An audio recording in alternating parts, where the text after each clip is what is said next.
اعوذ باللہ من الشیطان الرجیم بسم اللہ الرحمن الرحیم نحمدہ ونستعینہ ونستغفرہ ونؤمن بہ ونتوکل علیہ اما بعد۔ آیت لیس البر رکن نمبر 5 کے تحت بیان ہو چکا ہے کہ یہاں سے سورہ بقرہ کے ختم تک احکام شرعیہ پر مشتمل احکامات کا بیان ہوگا، جن میں پہلا حکم قصاص کا، دوسرا وصیت کا جس کا ذکر ابھی نہیں ہوا، تیسرا اور چوتھا صوم اور اس کے متعلقہ مسائل کا بیان ہے،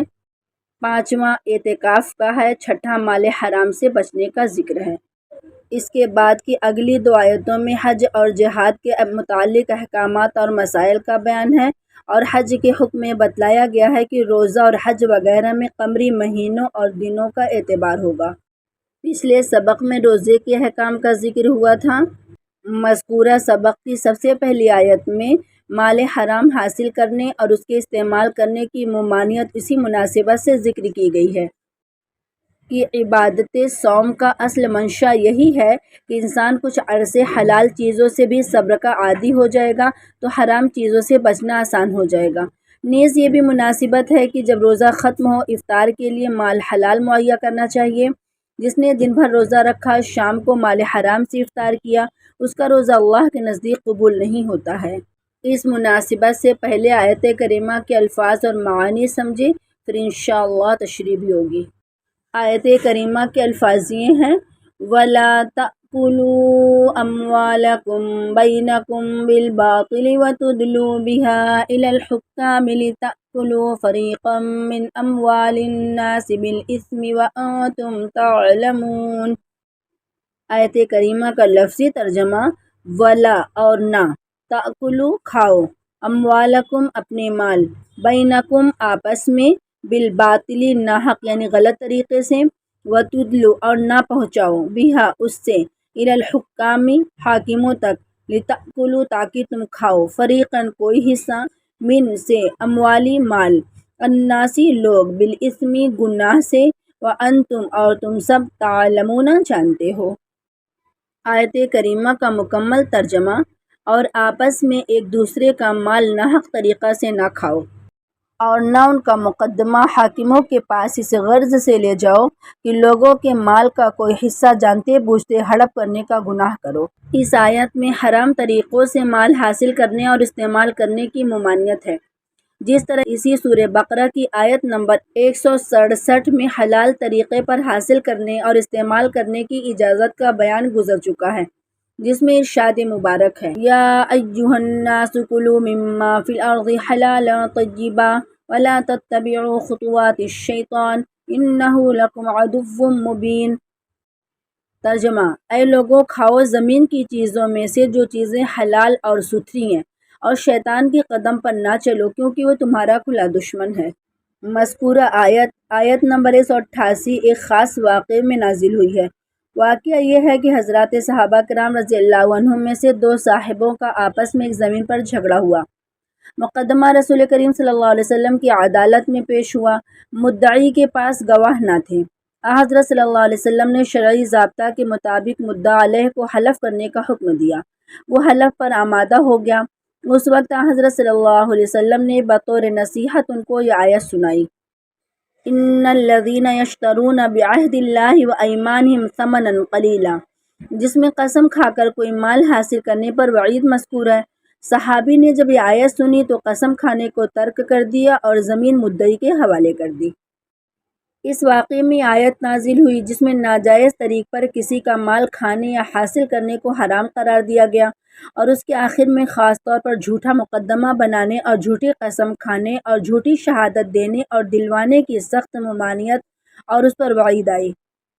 جس کے لیے ارشاد مبارک ہے: الی الحکام لتأکلوا فریقا من اموال الناس بالاسم وانتم تعلمون، یعنی نہ لے جاؤ اموال کے مقدمات حکام تک تاکہ ان کے ذریعہ تم لوگوں کے اموال کا کوئی حصہ کھا جاؤ گناہ کے طریقے سے، جبکہ تم جانتے بھی ہو اس میں تمہارا حق نہیں ہے، تم جھوٹا مقدمہ بنا رہے ہو۔ وانتم تعلمون سے معلوم ہوا کہ اگر کوئی شخص کسی مغالطہ کی بنا پر اس چیز کو اپنا حق سمجھتا ہے، وہ اگر عدالت میں دعویٰ دائر کر کے اس کو حاصل کرنے کی کوشش کرے تو اس وعید میں داخل نہیں۔ اسی جیسے ایک واقعے میں حضرت صلی اللہ علیہ وسلم نے ارشاد فرمایا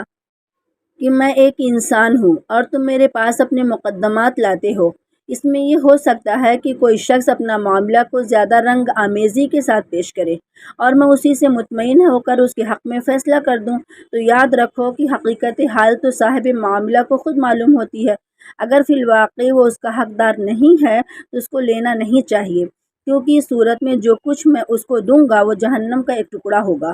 جس میں رسول کریم صلی اللہ علیہ وسلم کے ارشاد مبارک سے واضح ہو گیا کہ اگر امام یا قاضی یا امام المسلمین کی مغالطہ کی وجہ سے کوئی فیصلہ بھی کر دے جس میں ایک کا حق دوسرے کو ناجائز طور پر مل رہا ہو، تو اس عدالتی فیصلہ کی وجہ سے وہ اس کے لیے حلال نہیں ہو جاتا جس کے لیے حرام ہے۔ الغرض عدالت کا فیصلہ کسی حلال کو حرام یا حرام کو حلال نہیں بناتا۔ اگر کوئی شخص دھوکہ، فریب یا جھوٹی شہادت یا جھوٹی قسم کے ذریعہ کسی کا مال بذریعہ عدالت لے لے تو اس کا وبال اس کی گردن پر رہے گا۔ اس کو چاہیے کہ آخرت کے حساب و کتاب اور علیم و خبیر کی عدالت میں پیشی کا خیال کر کے اس کو چھوڑ دے۔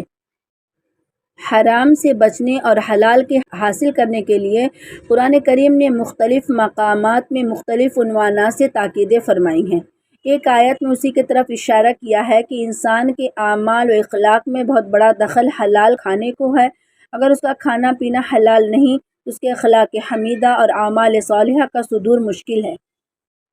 قرآن کریم میں اللہ رب العزت انبیاء علیہ السلام کو خطاب فرما کر ارشاد فرماتے ہیں، یا ایھا الرسل کلوا من الطیبات واعملوا صالحا انی بما تعملون علیم۔ اے گروہ انبیاء، حلال اور پاکیزہ چیزیں کھاؤ اور نیک عمل کرو، میں تمہارے اعمال کی حقیقت سے واقف ہوں۔ اس آیت میں حلال کھانے کے ساتھ عمل صالح کا بھی حکم فرما کر اشارہ کر دیا گیا کہ اعمال صالحہ کا صدور جب ہی ہو سکتا ہے جب کہ انسان کا کھانا پینا حلال ہو۔ اس آیت میں اگرچہ خطاب انبیاء علیہ السلام کو ہے، مگر یہ حکم کچھ انہی کے ساتھ خاص نہیں ہے بلکہ سب مسلمان اس کے حقدار ہیں۔ اس حدیث کے آخر میں آپ نے یہ بھی فرمایا کہ حرام مال کھانے والے کی دعا قبول نہیں ہوتی۔ بہت سے آدمی عبادت وغیرہ میں مشقت اٹھاتے ہیں، پھر اللہ رب العزت کے سامنے ہاتھ دعا کے لیے پھیلاتے ہیں اور یا رب پکارتے ہیں، مگر کھانا ان کا حرام، پینا ان کا حرام، لباس ان کا حرام، تو ان کی دعا قبول نہیں ہو سکتی ہے۔ ایک حدیث میں ارشاد مبارک ہے کہ جس شخص نے حلال کھایا اور سنت کے مطابق عمل کیا اور لوگ اس کی ایذاؤں سے محفوظ رہے، وہ جنت میں داخل ہوگا۔ صحابہ کرام رضی اللہ عنہم نے عرض کیا، یا رسول اللہ صلی اللہ علیہ وسلم، آج کل تو یہ حالات آپ کی امت میں عام ہیں، بیشتر مسلمان ان کے پابند ہیں۔ آپ نے فرمایا، ہاں، آئندہ بھی ہر زمانہ میں ایسے لوگ رہیں گے جو ان احکام کے پابند ہوں گے۔ حضرت سعد بن ابی وقاص رضی اللہ عنہ حضرت صلی اللہ علیہ وسلم سے درخواست کی کہ میرے لیے دعا فرما دیجئے کہ میں مقبول الدعا ہو جاؤں، جو دعا کیا کروں قبول ہوا کرے۔ آپ نے فرمایا، اے سعد، اپنا کھانا حلال اور پاک بنا لو، مستجاب الدعوات ہو جاؤ گے، اور قسم ہے اس ذات کی جس کے قبضہ میں محمد صلی اللہ علیہ وسلم کی جان ہے، بندہ جب اپنے پیٹ میں حرام لقمہ ڈالتا ہے تو 40 روز تک اس کا کوئی عمل قبول نہیں ہوتا، اور جس شخص کا گوشت حرام مال سے بنا ہو اس گوشت کے لیے تو جہنم کی آگ ہی لائق ہے۔ اسی طرح ایک دوسری حدیث حضرت معاذ بن جبل رضی اللہ عنہ فرماتے ہیں کہ رسول کریم صلی اللہ علیہ وسلم نے ارشاد فرمایا، قیامت کے روز محشر میں کوئی بندہ اپنی جگہ سے سرک نہ سکے گا جب تک کہ اسے 4 سوالوں کا جواب نہ لیا جائے۔ ایک یہ کہ اس نے اپنی عمر کس کام میں فنا کی یعنی ختم کی، دوسری یہ کہ اپنی جوانی کی شغل یعنی مشغولی میں برباد کی، تیسری ہے کہ اپنا مال کہاں سے کمایا اور کہاں خرچ کیا، اور چوتھی ہے کہ اپنے علم پر کہاں تک عمل کیا۔ حضرت عبداللہ بن عمر رضی اللہ عنہ فرماتے ہیں کہ رسول کریم صلی اللہ علیہ وسلم نے ایک مرتبہ خطبہ دیا جس میں فرمایا کہ اے جماعت مہاجرین، 5 خصلتیں ہیں جن کے متعلق میں اللہ تعالیٰ سے پناہ مانگتا ہوں کہ وہ تمہارے اندر پیدا ہو جائیں۔ ایک یہ ہے کہ جب کسی قوم میں بے حیائی پھیلتی ہے تو ان پر طاعون اور وبائیں اور ایسے نئے نئے امراض مسلط کر دیے جاتے ہیں جو ان کے آباء و اجداد نے سنے بھی نہ تھے۔ اور دوسری ہے کہ جب کسی قوم میں ناپ تول کے اندر کمی کرنے کا مرض پیدا ہوتا ہے تو ان پر قحط اور گرانی اور مشقت اور محنت اور حکام کے مظالم مسلط کر دیے جاتے ہیں۔ اور تیسری ہے کہ جب کوئی قوم زکوٰۃ ادا نہ کرے تو بارش بند کر دی جاتی ہے۔ اور چوتھی ہے کہ جب کوئی قوم اللہ تعالیٰ اور اس کے رسول کے ساتھ عہد کو توڑ ڈالے تو اللہ تعالیٰ ان پر اجنبی دشمن مسلط فرما دیتے ہیں جو ان کے مال بغیر کسی حق کے چھین لیتا ہے۔ اور پانچویں ہے کہ جب کسی قوم کے ارباب اقتدار کتاب اللہ کے قانون پر فیصلہ نہ کریں اور اللہ تعالیٰ کے نازل کردہ احکام ان کے دل کو نہ لگے تو اللہ تعالیٰ ان کے آپس میں منافرت اور لڑائی جھگڑے ڈال دیتے ہیں۔ اللہ رب العزت ہم سب کو اور سب مسلمانوں کو ان آفات سے محفوظ رہنے کی توفیق کامل عطا فرمائے اور حرام زندگی حرام مال سے سب کی حفاظت فرمائے۔ اگلی آیات میں حساب قمری اور رسوم جاہلیت کا بیان ہے۔ آیت مبارکہ میں سب سے پہلے صحابہ کرام رضی اللہ عنہم کا ایک سوال اور اللہ تعالیٰ کی طرف سے اس کا جواب نقل کیا گیا ہے۔ حضرت عبداللہ بن عباس رضی اللہ عنہ فرماتے ہیں کہ رسول کریم صلی اللہ علیہ وسلم کے صحابہ کرام رضی اللہ عنہم کی ایک شان ہے کہ انہوں نے عظمت اور ہیبت کی وجہ سے اپنے رسول صلی اللہ علیہ وسلم سے سوالات بہت کم کیے ہیں۔ ان کے مقابلے میں پچھلی امتوں نے اپنے انبیاء سے بہت سارے سوالات کیے اور اس ادب کو ملحوظ نہیں رکھا۔ حضرت ابن عباس رضی اللہ عنہ فرماتے ہیں کہ صحابہ کرام رضی اللہ عنہم کے سوالات جن کا ذکر قرآن میں آیا ہے کل 14 ہیں۔ ایک سوال اس سے پہلی آیت میں گزر چکا ہے وَإِذَا سَأَلَكَ عِبَادِي۔ دوسرا سوال یہ ہے جو ابھی ذکر ہو رہا ہے۔ اس کے بعد سورہ بقرہ ہی میں 6 سوالات اور بھی ذکر ہیں، باقی 6 سوالات مختلف صورتوں میں آئے ہیں۔ مذکور آیت میں جس سوال کا ذکر ہے وہ یہ ہے کہ صحابہ کرام رضی اللہ عنہم اجمعین نے رسول کریم صلی اللہ علیہ وسلم سے اہلہ یعنی ہلال کے متعلق سوال کیا۔ ہلال قمری مہینہ کی ابتدائی چند رات کے چاند کو کہا جاتا ہے جو ہلتن کی جمع ہے،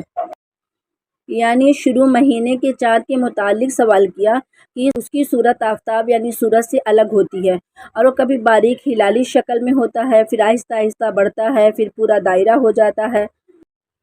پھر اس میں دھیرے دھیرے اسی طرح کمی آتی ہے۔ اس کی حقیقت کیا ہے؟ یعنی چاند کے اس طرح گھٹنے بڑھنے چھپنے اور طلوع ہونے سے ہمارے کون سے مصالح وابستہ ہیں؟ اس کے لیے جواب میں رسول کریم صلی اللہ علیہ وسلم کو ارشاد فرمایا کہ آپ ان سے کہہ دیں کہ تمہاری مصالح جو چند سے وابستہ ہیں یہ ہیں کہ اس کے ذریعہ تمہیں اپنے معاملات معاہدوں کی میعاد مقرر کرنا اور حج کے ایام معلوم کرنا آسان ہو جاتا ہے۔ قمری اور شمسی حساب کی شرعی حیثیت انشاءاللہ آیت کریمہ کے ترجمہ کے بعد تھوڑی سی تشریح میں ذکر ہوں گی۔ بعض لوگ اسلام سے پہلے حج کا احرام باندھنے کے بعد اگر کسی ضرورت سے گھر جانا چاہتے تھے تو وہ گھر کے عام دروازے سے داخل ہونے کو ناجائز سمجھتے تھے اور ایسی صورت میں گھر کے پچھلے حصے سے داخل ہوتے تھے، خواہ اس کے لیے انہیں گھر میں نقب ہی کیوں نہ لگانی پڑے، اور وہ اس عمل کو فضیلت سمجھتے تھے۔ مذکورہ آیت میں اس فضول رسم کو بے بنیاد قرار دیا جا رہا ہے اور یہ بتایا جا رہا ہے کہ اس میں کوئی فضیلت نہیں ہے کہ گھروں میں ان کی پشت کی طرف سے آیا کرو، البتہ فضیلت یہ ہے کہ کوئی شخص حرام چیزوں سے بچے، اور چونکہ گھروں میں دروازے کی طرف سے آنا حرام ہی نہیں ہے اس لیے اس سے بچنا بھی ضروری نہیں ہے۔ اس آیت سے مسئلہ بھی ثابت ہو رہا ہے کہ جس چیز کو شریعت اسلام نے ضروری یا عبادت نہ سمجھا ہو اس کو اپنی طرف سے ضروری اور عبادت سمجھ لینا جائز نہیں۔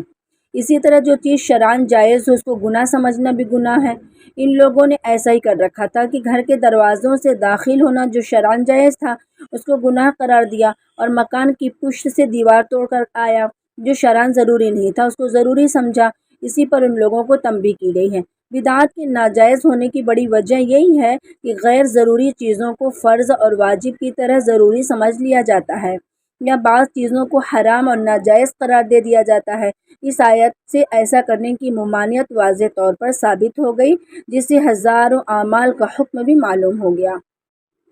آیت مبارکہ کے الفاظ اور کلمات یہ ہیں: يَسْأَلُونَكَ عَنِ الْأَهِلَّةِ قُلْ هِيَ مَوَاقِيتُ لِلنَّاسِ وَالْحَجِّ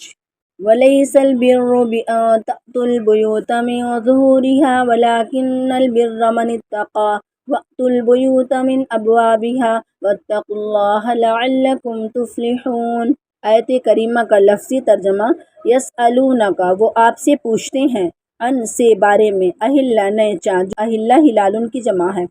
قل آپ کہہ دیجئے، ہیا یہ، مواقیت پیمانہ اوقات، للناس لوگوں کے لیے، والحج اور حج، ولیسا اور نہیں ہے، البر نیکی، بان یہ کی، تأتو تم سب آؤ، البیوتا گھر، جو بیتن کی جمع ہے، من سے، ظہورہا اس کی پشت، ولیکن اور لیکن، البر نیکی، من جو شخص اتقا پرہیزگاری کرے، واتو اور تم سب آؤ، البیوتا گھر، من سے ابوابها ان کے دروازوں سے، واتقوا اور تم سب ڈرو، اللہ لعلکم شاید کہ تم سب تفلحون کامیابی حاصل کرو۔ آیت مبارکہ کا مکمل ترجمہ۔ لوگ آپ صلی اللہ علیہ وسلم سے نئے مہینوں کے چاند کے بارے میں پوچھتے ہیں، آپ انہیں بتا دیجئے کہ یہ لوگوں کے مختلف معاملات کے یعنی حج کے اوقات متعین کرنے کے لیے ہیں۔ اور آگے ارشاد مبارک ہے، اور یہ کوئی نیکی نہیں ہے کہ تم گھروں میں ان کی پشت کی طرف سے داخل ہو، بلکہ نیکی یہ ہے کہ انسان تقوی اختیار کرے اور تم گھروں میں ان کے دروازوں سے داخل ہوا کرو اور اللہ تعالیٰ سے ڈرتے رہو تاکہ تمہیں فلاح حاصل ہو۔ مذکورہ آیت سے معلوم ہوا کہ چاند کے ذریعہ تمہیں تاریخوں اور مہینوں کا حساب معلوم ہو جائے گا، جس پر تمہارے معاملات، عبادات، حج وغیرہ کی بنیاد ہے۔ شریعت اسلام میں حساب چاند ہی کا متعین ہے، خصوصاً ان عبادات میں جن کا تعلق کسی خاص مہینے اور اس کی تاریخوں سے ہے، جیسے روزہ، رمضان، حج کے مہینے، حج کے ایام، محرم، شب برات وغیرہ سے جو احکام متعلق ہیں وہ سب رؤیت ہلال سے متعلق کیے گئے ہیں، کیونکہ اس آیت میں یہ مواقیت للناس والحج فرما کر بتلا دیا گیا کہ اللہ تعالیٰ کے نزدیک حساب چاند ہی کا معتبر ہے، اگرچہ حساب آفتاب سے بھی معلوم ہو سکتا ہے۔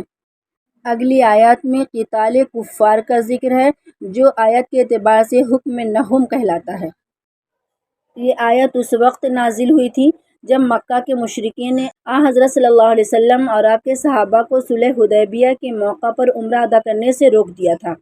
اور یہ معاہدہ کیا تھا کہ وہ اگلے سال آ کر عمرہ کریں گے۔ جب اگلے سال عمرے کا ارادہ کیا گیا تو کچھ صحابہ کو یہ خطرہ ہوا کہ کہیں مشرکین مکہ عہد شکنی کر کے ہم سے لڑائی شروع نہ کر دیں۔ اگر ایسا ہوا تو مسلمانوں کو یہ مشکل پیش آئے گی کہ حدود حرم میں اور خاص طور پر ذی القعدہ کے مہینے میں لڑائی کیسے کریں، جبکہ اس مہینے میں جنگ ناجائز ہے۔ ان آیات نے واضح فرمائی کہ اپنی طرف سے تو جنگ نہ کی جائے، البتہ اگر کفار معاہدہ توڑ کر خود جنگ شروع کر دیں تو ایسی صورت میں مسلمانوں کے لیے جنگ جائز ہے، اگرچہ وہ حدود حرم اور محترم مہینے کی حرمت کا لحاظ کیے بغیر حملہ آور ہو جائیں تو مسلمانوں کے لیے بھی ان کی زیادتی کا بدلہ دینا درست ہے۔ آیت مبارکہ کے الفاظ اور کلمات یہ ہیں: وَقَاتِلُوا فِي سَبِيلِ اللَّهِ الَّذِينَ يُقَاتِلُونَكُمْ وَلَا تَعْتَدُوا إِنَّ اللَّهَ لَا يُحِبُّ الْمُعْتَدِينَ۔ آیت مبارکہ کا لفظی ترجمہ: وَقَاتِلُوا اور لڑو تم سب، فی میں سبیلی راستہ، اللہ اللہ، الذین وہ جو کہ یقاتلونکم تم سب سے لڑتے ہیں، وَلَا تَعْتَدُوا اور زیادتی نہ کرو، اِنَّا بے شک اللہ اللہ لا یحب نہیں پسند کرتا ہے المعتدین زیادتی کرنے والوں کو۔ آیت مبارکہ کا مکمل ترجمہ: اور ان لوگوں سے اللہ کے راستے میں جنگ کرو جو تم سے جنگ کرتے ہیں اور زیادتی نہ کرو، یقین جانو کہ اللہ زیادتی کرنے والوں کو پسند نہیں کرتا۔ اگلی آیات کا تعلق بھی اسی واقعے سے متعلق ہے۔ آیت کریمہ کے الفاظ یہ ہیں: وَاقْتُلُوهُمْ حَيْثُ ثَقِفْتُمُوهُمْ وَأَخْرِجُوهُمْ مِنْ حَيْثُ أَخْرَجُوكُمْ وَالْفِتْنَةُ أَشَدُّ مِنَ الْقَتْلِ وَلَا تُقَاتِلُوهُمْ عِندَ الْمَسْجِدِ الْحَرَامِ حَتَّى يُقَاتِلُوكُمْ فِيهِ فَإِنْ قَاتَلُوكُمْ فَاقْتُلُوهُمْ كَذَلِكَ جَزَاءُ الْكَافِرِينَ فَإِنِ انْتَهَوْا فَإِنَّ اللَّهَ غَفُورٌ رَحِيمٌ۔ آیت مبارکہ کا لفظی ترجمہ: وَاقْتُلُوهُمْ اور انہیں تم مار ڈالو، قتل کرو، حیث جہاں، ثقفتموہم تم انہیں پاؤ، وَأَخْرِجُوهُمْ اور انہیں نکال دو، من سے، حیث جہاں، اخرجوکم انہوں نے تمہیں نکالا، واو اور الفتنۃ فتنہ، اشد زیادہ سنگین، سخت،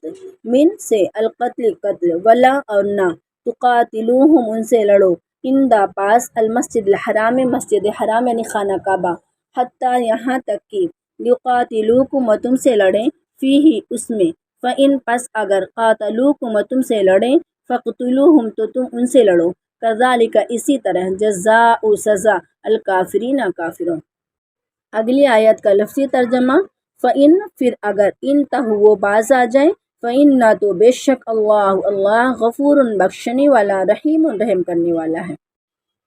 آیت مبارکہ کا مکمل ترجمہ: اور تم ان لوگوں کو جہاں پاؤ قتل کرو اور انہیں اس جگہ سے نکال باہر کرو جہاں سے انہوں نے تمہیں نکالا تھا، یعنی مکہ مکرمہ، اور فتنہ قتل سے زیادہ سنگین برائی ہے۔ اور تم ان سے مسجد حرام کے پاس اس وقت تک لڑائی نہ کرو جب تک کہ وہ خود اس میں تم سے لڑائی شروع نہ کریں۔ ہاں اگر وہ اس میں لڑائی شروع کر دیں تو تم ان کو قتل کر سکتے ہو، ایسے کافروں کی سزا یہی ہے۔ مکمل ترجمہ: پھر اگر وہ باز آ جائیں تو بے شک اللہ بہت بخشنے والا نہایت مہربان ہے۔ آیت مبارکہ میں لفظ فتنتن آیا ہے۔ فتنتن قرآن کریم میں مختلف معنوں میں استعمال ہوا، جن میں سے ایک معنی ظلم اور تشدد کے بھی ہیں۔ شاید یہاں یہی معنی مراد ہے۔ مشرکین مکہ نے مسلمانوں کو اپنے دین پر عمل کرنے سے روکنے کے لیے بدترین تشدد کر رکھا تھا، لہٰذا بظاہر یہاں مقصد یہ ہے کہ اگرچہ کسی کو قتل کرنا اپنی ذات میں کوئی اچھی بات نہیں ہے، لیکن فتنہ اس کے مقابلے میں سخت برائی ہے۔ جہاں فتنے کا سد باب قتل کے بغیر ممکن نہ ہو، وہاں قتل کے سوا کوئی چارہ ہی نہیں ہے۔ اس کے علاوہ آیت کریمہ سے یہ مسئلہ بھی ثابت ہوتا ہے کہ حرم مکہ میں انسان کیا کسی شکاری جانور کو بھی قتل کرنا جائز نہیں، لیکن اسی آیت سے بھی معلوم ہوا کہ اگر حرم محترم میں کوئی آدمی دوسرے آدمی کو قتل کرنے لگے تو اس کو بھی مدافعت میں قتال کرنا جائز ہے۔ اس پر جمہور فقہا کا اتفاق ہے۔ اس آیت سے مسئلہ بھی ہے کہ ابتدائی جہاد و قتال کی ممانعت صرف مسجد حرام کے آس پاس حرم مکہ کے ساتھ مخصوص ہے، دوسرے مقامات میں جیسے دفاعی جہاد ضروری ہے، اس طرح ابتدائی جہاد قتال بھی درست ہے۔ اگلی آیات کا تعلق بھی ان احکامات سے متعلق ہے۔ ارشاد مبارک ہے وَقَاتِلُوهُمْ حَتَّى لَا تَكُونَ فِتْنَةٌ وَيَكُونَ الدِّينُ لِلَّهِ فَإِنِ انتهوا فَلَا عُدْوَانَ إِلَّا عَلَى الظَّالِمِينَ الشَّهْرُ الْحَرَامُ بِالشَّهْرِ الْحَرَامِ وَالْحُرُمَاتُ قِصَاصٌ فَمَنِ اعْتَدَى عَلَيْكُمْ فَاعْتَدُوا عَلَيْهِ بِمِثْلِ مَا اعْتَدَى عَلَيْكُمْ وَاتَّقُوا اللَّهَ وَاعْلَمُوا أَنَّ اللَّهَ مَعَ الْمُتَّقِينَ۔ آیت مبارکہ کا لفظی ترجمہ: وَقَاتِلُوهُمْ اور تم ان سے لڑو، حتیٰ یہاں تک کہ لا تکون نہ رہ جائے، فتنتن کوئی فتنہ، ویکون اور ہو جائے، الدین دین، للہ اللہ کے لیے، فَإِن پس اگر انتہوا وہ باز آ جائیں، فلا تو نہیں، عدوانہ زیادتی، الا سوائے، علی پر، الظالمین ظالم لوگ۔ آیت مبارکہ کا مکمل ترجمہ: اور تم ان سے لڑتے رہو یہاں تک کہ فتنہ باقی نہ رہے اور دین اللہ کا ہو جائے، پھر اگر وہ باز آ جائیں تو سمجھ لو کسی پر زیادتی نہیں ہے مگر ظالموں پر۔ اگلی آیت الشہر الحرام بالشہر الحرام کا لفظی ترجمہ: الشہر الحرام حرمت والا مہینہ، بالشہر الحرام بدلہ حرمت والا مہینہ، واو اور الحرمات حرمتیں، قصاص قصاص، فمن پس جو شخص اعتدی زیادتی کی، علیکم تم سب پر، فاعتدوا تو تم زیادتی کرو، علیہ اس پر، بمثلی جیسا کہ، ما جو اعتدی اس نے زیادتی کی، علیکم تم سب پر، واتقوا اور تم ڈرو، اللہ اللہ، وعلموا اور جان لو، ان بے شک اللہ اللہ، مع ساتھ، المتقین پرہیزگاروں۔ آیت مبارکہ کا مکمل ترجمہ: حرمت والے مہینے کا بدلہ حرمت والا مہینہ ہے، اور حرمتوں پر بھی بدلے کے احکام جاری ہوتے ہیں۔ چنانچہ اگر کوئی شخص تم پر کوئی زیادتی کرے تو تم بھی ویسی ہی زیادتی اس پر کرو جیسی زیادتی اس نے تم پر کی ہے، اور اللہ تعالیٰ سے ڈرتے رہو اور اچھی طرح سمجھ لو اللہ انہی کا ساتھی ہے جو اس کا خوف دل میں رکھتے ہیں، یعنی متقین ہیں۔ اس آیات میں پہلے یہ بات سمجھانے کی کوشش کی گئی ہے کہ شرعاً جہاد کا اصل مقصد کسی کو اسلام پر مجبور کرنا نہیں ہے۔ یہی وجہ ہے کہ عام حالات میں کوئی شخص کفر پر اصرار کرے تب بھی جزیہ کے ذریعے اسلامی حکومت کے قوانین کی اطاعت کر کے اپنے مذہب پر قائم رہ سکتا ہے، لیکن جزیرہ عرب کا حکم مختلف ہے۔ یہ وہ ملک ہے جہاں رسول کریم صلی اللہ علیہ وسلم کو براہ راست بھیجا گیا، جہاں کے لوگوں نے رسول کریم صلی اللہ علیہ وسلم کی معجزات اپنی آنکھوں سے دیکھے، آپ کی تعلیمات براہ راست سنی۔ ایسے لوگ اگر ایمان نہ لائیں تو پچھلے انبیاء علیہ السلام کے زمانے میں انہیں عذاب عام کے ذریعے ہلاک کر دیا گیا۔ رسول کریم صلی اللہ علیہ وسلم کے زمانے میں عذاب عام تو موقوف فرما دیا گیا ہے، اس طرح نہیں آ سکتا ہے، لیکن ان کے لیے حکم دیا گیا ہے کہ جزیرہ عرب میں کوئی کافر مستقل شہری کی حیثیت میں نہیں رہ سکتا ہے۔ یہاں اس کے لیے 3 راستے ہیں، یا اسلام لائے، یا جزیرہ عرب سے باہر چلا جائے، یا جنگ میں قتل ہو جائے۔ اگلی آیت میں ذکر ہے کہ اگر کوئی شخص مہینے کی حرمت پامال کر کے تم سے لڑائی کرے تم بھی اس سے بدلہ لے سکتے ہو۔ حرمت والے مہینے 4 ہیں، ذی قعدہ، ذی الحجہ، محرم۔ یہ 3 ماہ تو مسلسل یعنی لگاتار ہے، چوتھا مہینہ رجب کا ہے۔ اسلام سے پہلے بھی ان 4 مہینوں میں جنگ کو حرام سمجھا جاتا تھا اور مشرکین مکہ بھی اس کے پابند تھے۔ ابتدائی اسلام میں 7 ہجری تک یہی قانون نافذ تھا، اس لیے صحابہ کرام رضی اللہ عنہم کا اشکال پیش آیا۔ اس کے بعد یہ حرمت قتال کو منسوخ کر کے عام قتال کی اجازت باجماع امت دے دی گئی۔ مگر افضل اب بھی یہی ہے کہ ان 4 مہینوں میں ابتدا بالقتال نہ کی جائے، صرف مدافعات کی ضرورت سے قتال کیا جائے۔ اگلا حکم بھی جہاد اور قتال سے متعلق ہی ہے۔ 10واں حکم جہاد کے لیے مال خرچ کرنا، جس کے لیے آیت کریمہ کے الفاظ یہ ہیں وَأَنفِقُوا فِي سَبِيلِ اللَّهِ وَلَا تُلْقُوا بِأَيْدِيكُمْ إِلَى التَّهْلُكَةِ وَأَحْسِنُوا إِنَّ اللَّهَ يُحِبُّ الْمُحْسِنِينَ۔ آیت مبارکہ کا لفظی ترجمہ وَأَنفِقُوا اور تم خرچ کرو، فی میں، سبیلی راستہ، اللہ اللہ، ولا اور نہ، تلقوا ڈالو، بِأَيْدِيكُمْ اپنے ہاتھ، اِلی طرف، التہلکہ ہلاکت، وَأَحْسِنُوا اور نیکی کرو، اِنَّ بے شک، اللہ اللہ، یحب دوست رکھتا ہے، المحسنین نیکی کرنے والوں کو۔ آیت مبارکہ کا مکمل ترجمہ اور اللہ کے راستے میں مال خرچ کرو اور اپنے آپ کو خود اپنے ہاتھوں ہلاکت میں نہ ڈالو اور نیکی اختیار کرو، بے شک اللہ نیکی کرنے والوں سے محبت کرتا ہے۔ وَأَنفِقُوا فِي سَبِيلِ اللَّهِ اس میں مسلمانوں پر لازم کیا گیا کہ جہاد کے لیے بقدر ضرورت اپنے اموال اللہ کی راہ میں خرچ کریں۔ اس سے فقہا نے حکم بھی نکالا ہے کہ مسلمانوں پر زکوٰۃ فرض کے علاوہ بھی دوسرے حقوق فرض ہیں، مگر وہ نہ دائمی ہے، نہ ان کے لیے کوئی نصاب اور مقدار متعین ہے، بلکہ جب جتنی ضرورت ہو اس کا انتظام کرنا سب مسلمانوں پر فرض ہے، اور ضرورت نہ ہو تو کچھ فرض نہیں۔ جہاد کا خرچ بھی اسی میں داخل ہے۔ اس آیت میں ہلاکت میں ڈالنے سے مراد یہ ہے، حضرت ابو ایوب انصاری رضی اللہ عنہ فرماتے ہیں کہ آیت ہمارے ہی بارے میں نازل ہوئی ہے، ہم اس کی تفسیر بخوبی جانتے ہیں۔ بات یہ ہے کہ جب اللہ تعالیٰ نے اسلام کو غلبہ اور قوت عطا فرما دیا تو ہم میں یہ گفتگو ہوئی کہ اب جہاد کی کیا ضرورت ہے، ہم اپنے وطن میں ٹھہر کر اپنے مال جائیداد کی خبرگیری کریں۔ اس پر یہ آیت نازل ہوئی جس نے یہ بتلا دیا کہ ہلاکت سے مراد اس جگہ ترک جہاد ہے۔ اس سے ثابت ہوا کہ ترک جہاد مسلمانوں کی ہلاکت اور بربادی کا سبب ہے، اسی لیے حضرت ابو ایوب انصاری رضی اللہ عنہ نے عمر بھر جہاد میں صرف کر دی، یہاں تک کہ آخر میں قسطنطنیہ میں وفات پا کر مدفون ہوئے۔